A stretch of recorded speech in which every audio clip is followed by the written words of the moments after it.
parti. La commande CP classique pour le chauffage Truma. On a deux boutons, un intérieur qui sert uniquement au thermostat du chauffage et un extérieur qui sert pour la fonction que l'on veut faire avec le chauffage. Ici, nous sommes en position 0, le chauffage est arrêté. Ici, nous demandons uniquement de l'eau à 40 degrés pour faire la vaisselle ou des douches en plein été. Ici, de l'eau à 60 degrés, obligatoire pour avoir de l'eau chaude suffisante pour pouvoir prendre la douche en plein hiver et le restant de la saison. En bas, le chauffage seul, qui est utilisable évidemment même quand il n'y a pas d'eau dans l'appareil. Ça fonctionne uniquement en prenant cette fonction ici. Et en bas, donc la position pour l'hiver principalement avec le chauffage plus l'eau chaude. Nous avons le voyant vert de ce côté-ci qui nous indique que le chauffage est en tension. Nous avons un voyant orange qui nous indique que nous sommes en demande de chauffe d'eau. Donc ce voyant va rester allumé jusqu'à temps que le ballon soit chaud à la température que nous avons demandé. Pour pouvoir prendre plusieurs douches à la suite, et même pour être sûr à chaque fois, c'est bien d'attendre que ce voyant ici orange soit éteint quand on est en demande de chauffe. Comme ça, on est sûr d'avoir les 10 litres d'eau complets chauds à la température demandée. Ce voyant va se transformer en rouge en cas d'erreur, ou sinon, le voyant orange peut aussi être clignotant. Et à ce moment-là, sur la notice Truma ou sur l'application, vous retrouvez les codes d'erreur correspondants. Si par exemple, il n'y a pas assez d'électricité, s'il n'y a pas de gaz, que le gaz n'est pas ouvert ou autre.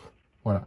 Comme là c'est le cas, on a fait volontairement le test avec la bouteille de gaz fermée. Et donc du coup, vu que le chauffage n'a pas réussi à démarrer, il se met en sécurité. Et donc du coup, on a un code clignotement qui apparaît ici avec ce voyant orange. Donc une fois qu'on a résolu le problème, on remanipule simplement en revenant à 0 et on relance l'appareil. Tous les combinés de chauffage chauffe-eau Truma disposent d'une vanne de vidange automatique et qui sert également pour l'hivernage et la mise hors gel du véhicule. Cette vanne se trouve automatiquement proche de l'appareil. Pour le retrouver, c'est simple, il suffit de localiser la cheminée à l'extérieur du véhicule. Une ventouse ronde pour les modèles à gaz et une ventouse carrée pour les modèles à gasoil. La vanne de sécurité Truma, appelée aussi Frost Control, se déclenche automatiquement en dessous de 4 degrés. Elle va faire exactement cette manipulation-là automatiquement. Donc le papillon ici va se remettre dans ce sens-là, il va sortir le petit bouton et à ce moment-là, ça libère l'eau qui va couler automatiquement à l'extérieur pour essayer de préserver au maximum le combiné chauffage-chauffe-eau, donc essayer de le vider au maximum. Pour le remettre en route, après la période d'hivernage ou après une vidange, il suffit donc pour le réarmer qu'il fasse plus de 4 degrés dans l'environnement de cette soupape, donc soit en réchauffant le véhicule avec le chauffage ou en attendant qu'il fasse un peu plus chaud à l'extérieur. Ensuite, dès qu'il fait plus de 4 degrés, à ce moment-là, on va pouvoir manipuler le papillon dans cette position-ci. S'il fait trop froid, de toute façon, le papillon va automatiquement revenir dans l'autre position. Donc, il faut bien qu'il soit dans le sens des tuyaux qui la traversent. Et ensuite, à ce moment-là, seulement, on pourra manipuler le petit bouton.